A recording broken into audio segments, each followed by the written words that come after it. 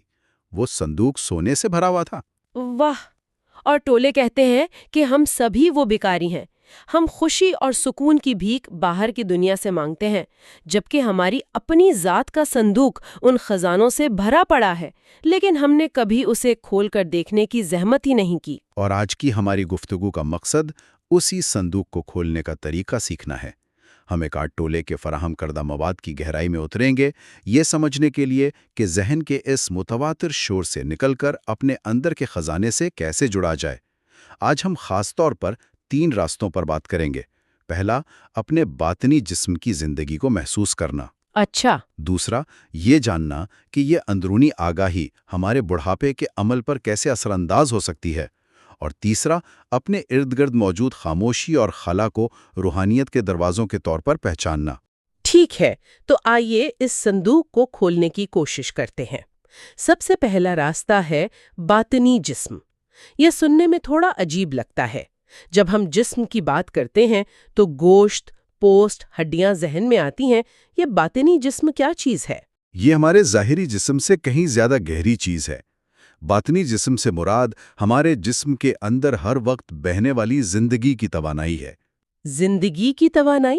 جی، وہ ایک غیر مرئی توانائی کا میدان ہے جو ہمارے ہر خلیے کو، ہر عضو کو زندگی دے رہا ہے۔ یہ کوئی فلسفیانہ بات نہیں ہے، یہ ایک حقیقی احساس ہے جسے ہم سب محسوس کر سکتے ہیں۔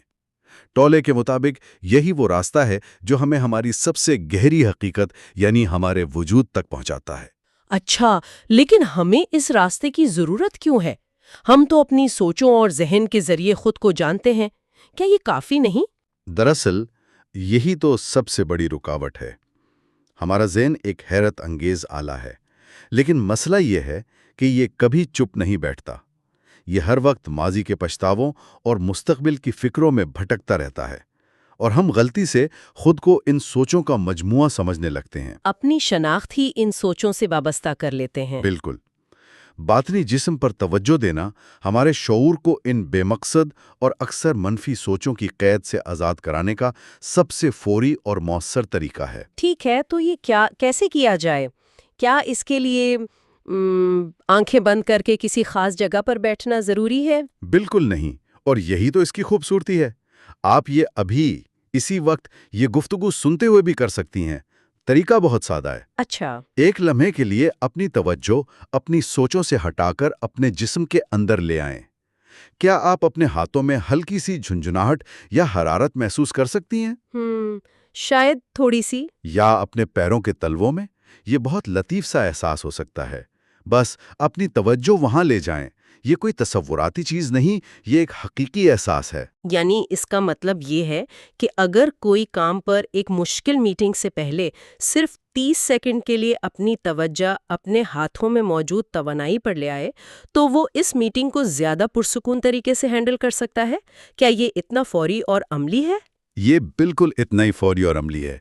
جیسے ہی آپ اپنی توجہ جسم کے اندر لاتے ہیں، آپ فوری طور پر سوچوں کے بہاؤ سے نکل کر حال یعنی the now میں آ جاتے ہیں۔ آپ کا ذہن پرسکون ہو جاتا ہے، اور اس کا ایک اور بہت گہرا فائدہ بھی ہے۔ ہم اپنے جذبات کو بہتر طور پر سمجھنے لگتے ہیں۔ یہ دلچسپ ہے۔ جذبات کا اس سے کیا تعلق؟ ٹولے کے مطابق جذبہ دراصل ذہن کا جسم پر ایک رد عمل ہوتا ہے۔ جب آپ کوئی منفی بات سوچتی ہیں تو آپ کا جسم اس پر رد عمل ظاہر کرتا ہے۔ جیسے کندھوں میں تناؤ یا پیٹ میں کھچاؤ؟ جی، یا دل کی دھڑکن کا تیز ہونا۔ جسم کبھی جھوٹ نہیں بولتا، وہ ہمیشہ آپ کی اندرونی حالت کا سچا آئینہ ہوتا ہے۔ اگر آپ کے خیالات اور جذبات میں تضاد ہو تو جذبہ سچ بول رہا ہوگا، کیونکہ وہ جسم میں محسوس ہوتا ہے۔ ایک منٹ، تو آپ یہ کہہ رہے ہیں کہ جب مجھے غصہ آتا ہے تو اس غصے کی کہانی کے بارے میں سوچنے کے بجائے مجھے یہ محسوس کرنا چاہیے کہ میرے سینے میں جلن ہو رہی ہے یا میرے کندھے بھاری ہو رہے ہیں، اور اسی سے حل نکلے گا؟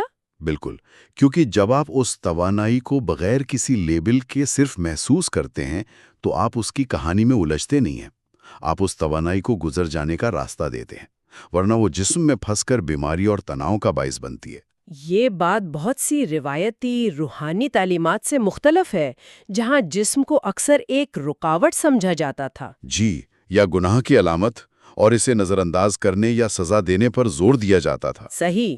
اور ٹولے کے نزدیک یہی ایک بڑی غلط فہمی رہی ہے۔ حقیقی روحانی تبدیلی جسم سے بھاگ کر نہیں، بلکہ جسم کے ذریعے ہی ممکن ہے۔ وہ حضرت عیسیٰ کے قول کا حوالہ دیتے ہیں، تمہارا پورا جسم روشنی سے بھر جائے گا۔ اس کا مطلب یہی ہے کہ جسم کو مکمل طور پر محسوس کیا جائے، اس میں رہا جائے، اسے اپنا گھر بنایا جائے۔ جب آپ اپنے جسم میں پوری طرح موجود ہوتے ہیں تو آپ دنیا میں زیادہ مضبوطی سے قدم جما پاتے ہیں۔ بالکل۔ یہ سکون اور حال میں رہنے والی بات تو سمجھ آتی ہے، لیکن کتاب میں ایک ایسا دعویٰ بھی ہے جو سننے میں تقریباً سائنس فکشن لگتا ہے۔ وہ کہتے ہیں کہ یہی احساس ہمیں بوڑھا ہونے سے بھی بچا سکتا ہے۔ یہ بات ہضم کرنا تھوڑا مشکل ہے، یہ ایک بہت بڑا دعویٰ ہے نا؟ ہاں، یہ واقعی ایک بہت بڑا دعویٰ ہے، اور اس کے پیچھے کی منطق بھی بہت گہری ہے۔ ٹولے دو طرح کے وقت میں فرق کرتے ہیں۔ ایک ہے گھڑی کا وقت، یعنی کلاک ٹائم، جو دن، مہینے، سال ہیں، اور دوسرا ہے نفسیاتی وقت۔ اور نفسیاتی وقت سے کیا مراد ہے؟ نفسیاتی وقت سے مراد ماضی کی یادوں، پچھتاووں، غصے اور مستقبل کی فکروں، پریشانیوں اور اندیشوں کا وہ سارا ذہنی بوجھ ہے جو ہم ہر لمحہ اپنے سر پر اٹھائے پھرتے ہیں۔ یہ ایک بھاری بوجھ ہے جو ہمارے حال پر سایہ کیے رہتا ہے۔ ٹولے کہتے ہیں کہ بڑھاپے کی اصل وجہ گھڑی کا وقت نہیں، بلکہ اس نفسیاتی وقت کا جمع ہو جانا ہے۔ تو آپ یہ کہہ رہے ہیں کہ میرے پچھتاوے اور میری فکریں مجھے لفظی طور پر زیادہ تیزی سے بوڑھا کر رہی ہیں؟ بالکل۔ اس کو یوں سمجھیں جیسے کوئی کمپیوٹر ہے جس پر بیک گراؤنڈ میں بہت سارے غیر ضروری پروگرام چل رہے ہوں۔ وہ کمپیوٹر سست ہو جائے گا، ہے نا؟ جی، اور گرم بھی ہو جائے گا اور جلدی خراب ہوگا۔ بالکل۔ یہ نفسیاتی بوجھ ہمارے جسم کے ساتھ بھی یہی کرتا ہے۔ یہ ہمارے خلیوں کی خود کو تازہ کرنے اور مرمت کرنے کی قدرتی صلاحیت کو کمزور کر دیتا ہے۔ لیکن جب ہم اپنے بے وقت باطنی جسم سے زیادہ جڑ جاتے ہیں اور حال میں رہنا ہماری فطرت بن جاتا ہے، تو ہم اپنے اندر مزید وقت جمع نہیں کرتے۔ ہم ماضی اور مستقبل کے بوجھ سے آزاد ہو جاتے ہیں، جس کے نتیجے میں ہمارا بیرونی جسم بہت آہستہ آہستہ بوڑھا ہوتا ہے۔ کتاب میں یہاں تک کہا گیا ہے کہ جب ایسا ہوتا بھی ہے تو ہماری لازوال حقیقت ہماری ظاہری شکل سے جھلکتی ہے اور انسان اپنی عمر سے کہیں زیادہ جوان اور پرسکون دکھائی دیتا ہے۔ اور اس کا تعلق صرف ظاہری شکل سے نہیں بلکہ ہماری صحت سے بھی ہے۔ حال میں موجودگی اور باطنی جسم سے جڑاؤ ہمارے مدافعتی نظام کو بھی حیرت انگیز طور پر مضبوط کرتا ہے۔ اچھا، یہ بات تھوڑی غیر سائنسی نہیں لگتی؟ کیا اس کا کوئی ثبوت ہے یا یہ صرف ایک روحانی تصور ہے؟ بہت سے لوگ اسے محض وہم یا خوش فہمی قرار دے سکتے ہیں۔ یہ ایک بہت اچھا سوال ہے۔ اگرچہ ٹولے اسے روحانی نقطہ نظر سے بیان کرتے ہیں، لیکن جدید سائنس بھی اب اس کی تصدیق کر رہی ہے۔ اچھا، کیسے؟ مائنڈ باڈی کنیکشن پر ہونے والی تحقیق بتاتی ہے کہ دائمی تناؤ یعنی کرونک سٹریس، جو کہ نفسیاتی وقت کا ہی نتیجہ ہے، ہمارے جسم میں سوزش پیدا کرتا ہے اور مدافعتی نظام کو دباتا ہے۔ جب ہم حال میں موجود ہوتے ہیں تو ہم اس تناؤ کے چکر کو توڑ دیتے ہیں۔ جسم کی توانائی کی فریکوینسی بلند ہوتی ہے اور وہ اپنی قدرتی خود شفا بخش صلاحیت کو بہتر طریقے سے استعمال کر پاتا ہے۔ تو اگر حال میں رہنا اور اپنے جسم کو محسوس کرنا ہمارے وقت کے احساس کو بدل سکتا ہے، تو کیا ہمارے ارد گرد بھی ایسی چیزیں ہیں جو ہمیں اس بے وقت کیفیت میں لے جانے میں مدد کر سکتی ہیں؟ کتاب میں پورٹلز یا روحانی دروازوں کا ذکر ہے۔ یہ کیا چیز ہے؟ یہ ایک بہت ہی دلچسپ تصور ہے۔ تولے کہتے ہیں کہ ہماری ظاہری مادی دنیا کے پیچھے ایک گہری بے شکل حقیقت ہے جسے وہ ان مینیفیسٹڈ یا بینگ کہتے ہیں۔ یہ تمام وجود کا منبع ہے، وہ خاموشی جس میں سے کائنات کی موسیقی پیدا ہوتی ہے۔ اس حقیقت تک پہنچنے کا سب سے بڑا دروازہ تو حال یعنی the now ہی ہے، لیکن دو اور طاقتور دروازے ہیں جو ہر وقت ہمارے ارد گرد موجود ہوتے ہیں لیکن ہم ان پر توجہ نہیں دیتے: خاموشی اور خلا۔ خاموشی، یہ کیسے ایک دروازہ ہو سکتی ہے؟ ہم تو ہر وقت شور سے بچنے کی کوشش کرتے ہیں یا اسے کسی نہ کسی آواز سے بھرنے کی کوشش کرتے ہیں۔ اور یہی نکتہ ہے، اس کو یوں سمجھیں، کیا آواز خاموشی کے بغیر موجود ہو سکتی ہے؟ نہیں، بالکل نہیں، نہیں ہو سکتی۔ خاموشی ہی آواز کو وجود دیتی ہے۔ وہ پس منظر ہے جس پر آواز کا نقش بنتا ہے۔ اسی طرح کوئی بھی چیز کچھ نہ ہونے کے بغیر موجود نہیں ہو سکتی۔ جب ہم آوازوں کے درمیان خاموشی پر توجہ دیتے ہیں یا کسی کمرے میں موجود گہری خاموشی کو سنتے ہیں تو ہمارا شعور ذہن کی مسلسل بک سے ہٹ جاتا ہے۔ ہم اس گہری حقیقت سے جڑ جاتے ہیں جس میں سے تمام آوازیں ابھرتی ہیں۔ پچھلے ہفتے میں ٹریفک میں پھنسی ہوئی تھی، ہر طرف ہارن کا شور تھا۔ میں نے تنگ آ کر ریڈیو بند کر دیا اور صرف گاڑی کے اندر کی خاموشی پر دھیان دیا۔ یقین کریں 5 منٹ میں میرا سارا تناؤ ختم ہو گیا۔ یہ شاید وہی چیز تھی۔ بالکل وہی چیز تھی۔ آپ نے لاشعوری طور پر ایک روحانی دروازہ استعمال کیا۔ اب آتے ہیں دوسرے دروازے پر، جو کہ اسپیس یعنی خلا ہے۔ یہ تو اور بھی زیادہ عجیب ہے۔ میں نے یہ حصہ پڑھا تو تھا، لیکن سچ کہوں تو خلا کو ایک دروازے کے طور پر سمجھنا میرے لیے سب سے مشکل تھا۔ مطلب میں اپنے کمرے میں خالی جگہ کو گھورتی رہوں، اس سے کیا ہوگا؟ مجھے یہ سمجھائیں۔ آپ کا سوال بالکل جائز ہے۔ ہم ہمیشہ خلا میں موجود چیزوں پر توجہ دیتے ہیں، کرسی، میز، دیوار، لوگ، لیکن خود اس خالی جگہ پر کبھی دھیان نہیں دیتے جس میں یہ سب کچھ موجود ہے۔ ٹوٹلے ہمیں یاد دلاتے ہیں کہ جدید طبیعت کے مطابق جسے ہم ٹھوس مادہ سمجھتے ہیں وہ تقریباً 99.99% خالی جگہ ہے۔ واہ جی، ہر ایٹم کے اندر بھی زیادہ تر خالی جگہ ہی ہے۔ بدھ مت کے قدیم متن ہارٹ سوترا کا وہ مشہور قول یاد آ رہا ہے، شکل خالی پن ہے، خالی پن ہی شکل ہے۔ بالکل وہی بات ہے۔ اب اس کا تعلق اپنی اندرونی حقیقت سے جوڑیں۔ ہمارے ذہن کی سوچیں، ہمارے جذبات، ہماری یادیں، یہ سب خلا میں موجود اشیاء کی طرح ہیں۔ یہ آتی ہیں اور چلی جاتی ہیں، اور وہ شعور جس میں یہ سب سوچیں ابھرتی اور غائب ہوتی ہیں وہ اس خلا کی طرح ہیں۔ وہ ہمیشہ موجود رہتا ہے، پرسکون اور غیر متاثر۔ اچھا۔ جب ہم اپنے ارد گرد کمرے میں موجود خالی جگہ پر دھیان دیتے ہیں تو ہم خود بخود اپنے ذہن کی اس اندرونی خالی جگہ یعنی خالص شعور سے آگاہ ہو جاتے ہیں۔ اس طرح خلا کا مشاہدہ ایک گہرا مراقبہ بن جاتا ہے۔ واہ، یہ تو ایک آہا لمحہ ہے۔ تو جب میں اپنے ارد گرد کی خاموشی یا خالی جگہ پر توجہ دیتی ہوں تو میں دراصل اپنے اندر کی اس گہری خاموشی اور شعور کے وسیع خلا سے جڑ رہی ہوتی ہوں، جہاں کوئی سوچ نہیں، کوئی مسئلہ نہیں۔ بالکل، خاموشی اور خلا ایک ہی کچھ نہیں کے دو پہلو ہیں جو تمام وجود کا مرکز ہے۔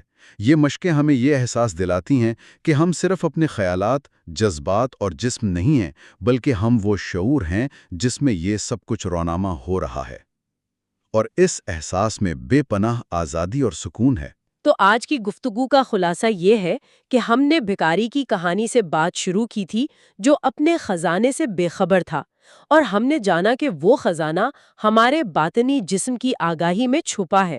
اسے محسوس کرنا ہمیں فوری طور پر ذہن کے شور سے نکال کر حال کے سکون میں لے آتا ہے۔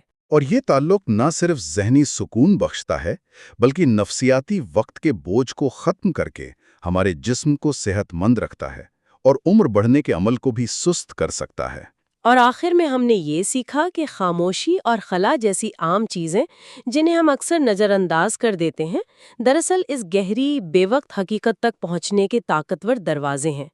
تو ہم نے اپنے ہاتھوں میں توانائی محسوس کرنے جیسے چھوٹے سے عمل سے بات شروع کی تھی اور کائنات کی بناوٹ تک پہنچ گئے، اس خالی پن تک جس سے ہر چیز جنم لیتی ہے۔ یہ واقعی ایک گہرا سفر ہے۔ اور یہاں ایک آخری گہری سوچ ہے جسے سننے والوں کے لیے چھوڑتے ہیں۔ کتاب کے مطابق اس دنیا کا حتمی مقصد دنیا کے اندر نہیں بلکہ اس سے ماورا ہونے میں ہے۔ یہ کائنات اور ہم سب اس لیے موجود ہیں تاکہ وہ بے شکل لازوال حقیقت جسے ہم بینگ کہتے ہیں خود کو اس مادی دنیا کے ذریعے جان سکے۔ واہ، اس کا مطلب تو یہ ہوا کہ ہر انسان کا شعوری سفر، اس کا اپنے ذہن کے شور سے نکل کر حال میں آنا ایک کائناتی اہمیت رکھتا ہے۔ جیسا کہ ٹولے کہتے ہیں، آپ اتنے اہم ہیں۔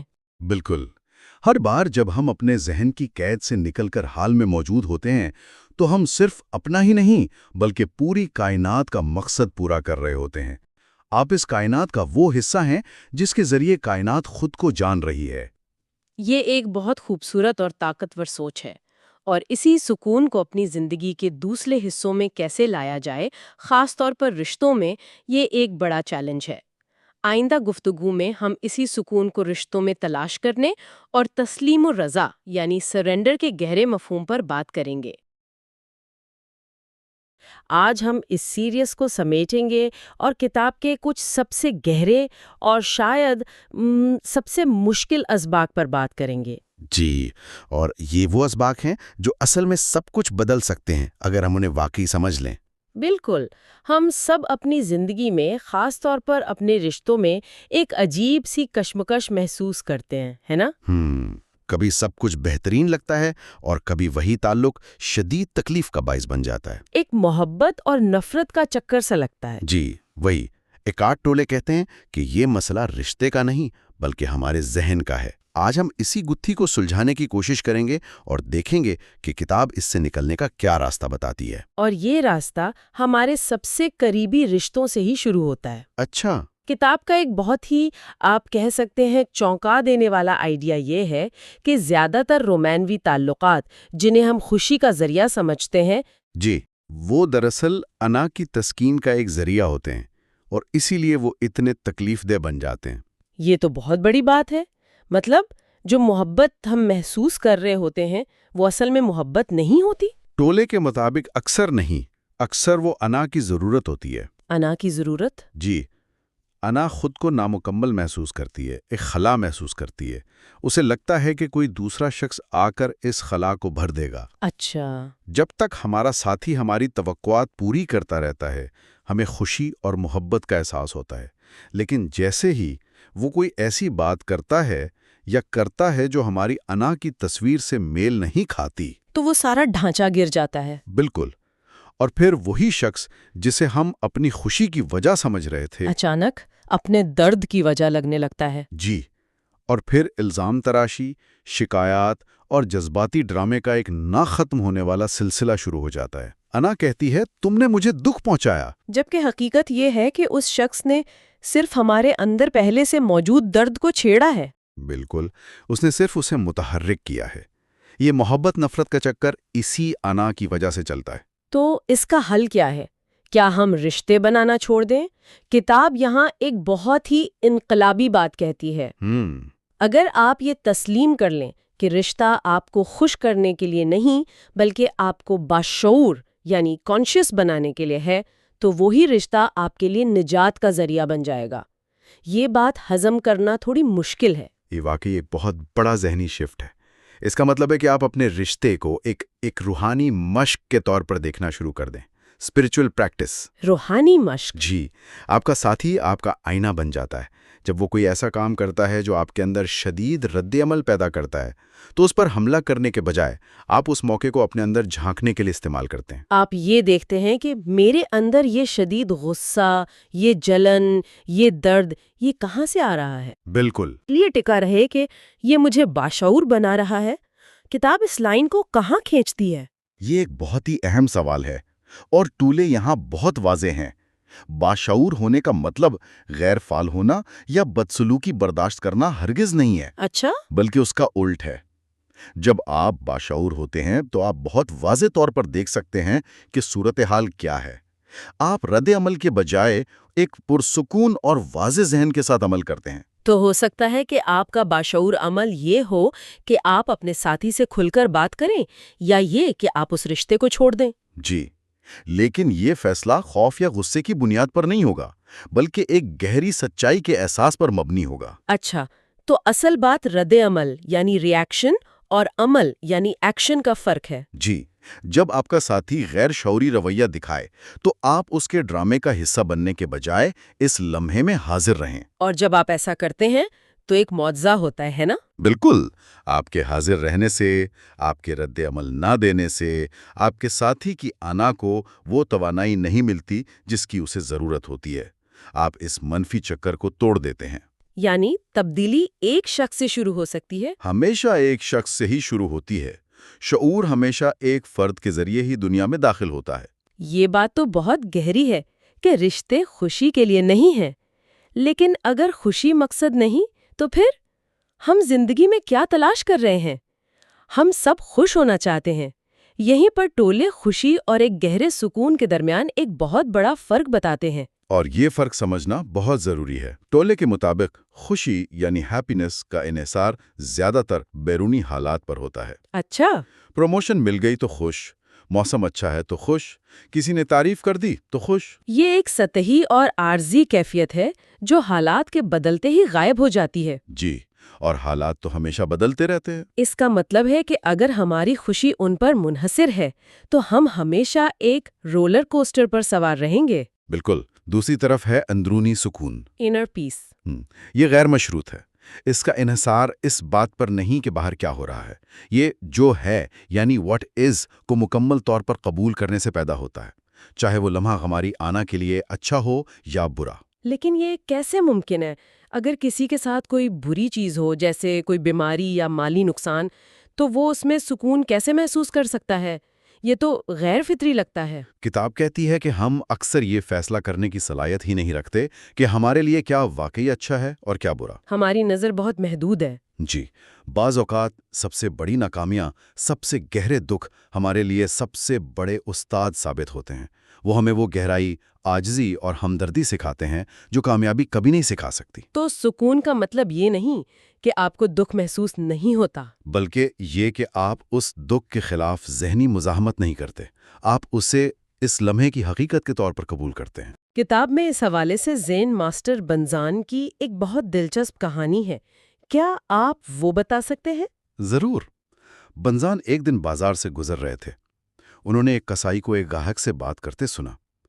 گاہک نے کہا، مجھے گوشت کا سب سے اچھا ٹکڑا دو۔